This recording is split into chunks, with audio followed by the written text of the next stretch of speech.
వికారాబాద్ జిల్లాలో మాజీ ఎమ్మెల్యే మెతుకు ఆనంద్పై బీజేపీ నాయకులు తీవ్రస్థాయిలో విమర్శలు చేశారు.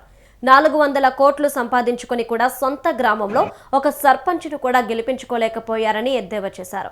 అలాంటి వ్యక్తి బీఆర్ఎస్ పార్టీలో ఉండటం, భవిష్యత్తులో ఎమ్మెల్యేగా పోటీ చేయడం అసాధ్యమని బీజేపీ నాయకులు వ్యాఖ్యానించారు. ప్రెస్ మిత్రులందరికీ నమస్కారం.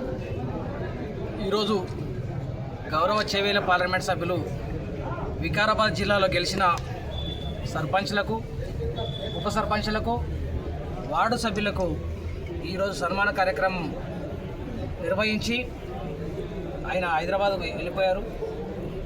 తద్వారా వికారాబాద్ నియోజకవర్గంలో ముఖ్యంగా గతంలో నేను బీఆర్ఎస్ పార్టీలో ఉన్నప్పుడు దారు మండలం నేను ఉద్యమ సమయంలో 25కు 17 గెలిచి ఉండే, తర్వాత 32 ఉన్నప్పుడు 22 మేము ఎప్పుడైతే బీఆర్ఎస్ పార్టీ నుంచి రావడంతోనే మాకన్నా ఒకటి తక్కువైపోయింది. గతంలో మా శ్రమను,